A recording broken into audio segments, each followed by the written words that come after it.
ఇక హైదరాబాద్ మెట్రో రైలు రెండో దశ పార్ట్ ఏ డిపిఆర్ కు అనుమతి రావడం మరింత ఆలస్యమయ్యేలా ఉంది. గత ఏడాది నవంబర్ 4న కేంద్రానికి పంపిన డిపిఆర్ 2-3 2-3 నెలల్లోనే అనుమతి లభిస్తుందని ఆశించిన తెలంగాణ ప్రభుత్వానికి మరికొంతకాలం ఎదురుచూపులు తప్పేలా లేవు. హైదరాబాద్ మెట్రో రైల్ లిమిటెడ్ పంపిన డిపిఆర్ లో కొన్ని సాంకేతిక లోపాలను కేంద్ర పట్టణాభివృద్ధి శాఖ ఎత్తి చూపడమే ఈ జాప్యానికి కారణమని తెలుస్తోంది.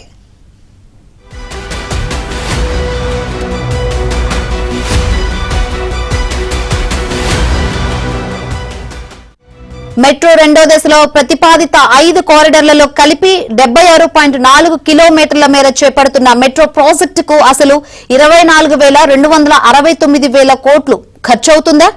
డిపిఆర్ లో చెప్పినట్లు 2028లోగా ఆయా మార్గాల్లో 7.96 లక్షల మంది ప్రయాణిస్తారా అనే సందేహాలను లేవనెత్తినట్లు సమాచారం. తెలంగాణలో కాంగ్రెస్ అధికారం చేపట్టిన తర్వాత మెట్రో రైలు రెండో దశకు శ్రీకారం చుట్టింది.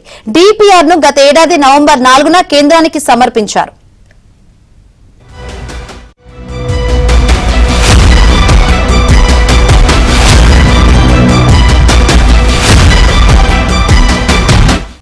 రెండో దశ విస్తరణలో కిలోమీటరుకు నిర్మాణ అంచనా వ్యయం 318 కోట్లు.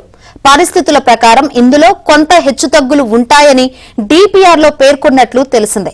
బెంగళూరులో కిలోమీటరుకు 373 కోట్ల నుంచి 569 కోట్ల వరకు, చెన్నైలో 619 కోట్ల నుంచి 756 కోట్ల వరకు, ముంబైలో 543 కోట్ల నుంచి 1492 కోట్లతో పనులు చేపట్టారని, ఎలివేటెడ్ మెట్రో డిజైన్ ఇన్నోవేషన్ తో హైదరాబాద్ లో తక్కువ ఖర్చుతో మెట్రో రెండో దశ పనులు చేపట్టే అవకాశం ఉందని వివరించినట్లు సమాచారం.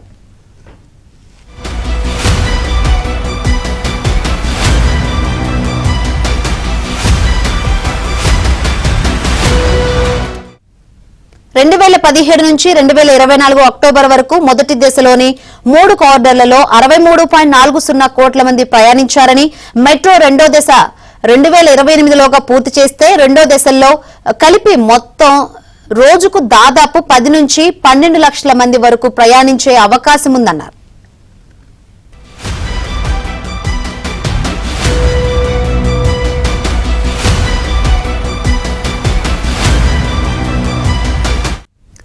సాంకేతిక ఆర్థిక విశ్లేషణలో కొన్ని అస్పష్టతలు ఉన్నాయని, ప్రయాణికుల ట్రాఫిక్ అంచనాలు చూపిన ఖర్చులు సరిగా లేవని కేంద్రం పేర్కొంది.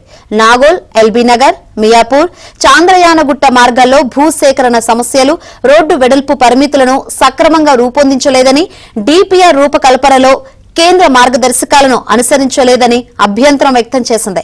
ప్రయాణికుల అంచనాలు అతిశయోక్తిగా ఉన్నాయని, ఖర్చు అంచనాలు అస్పష్టంగా ఉన్నాయని అభ్యంతరం వ్యక్తం చేసినట్లు సమాచారం.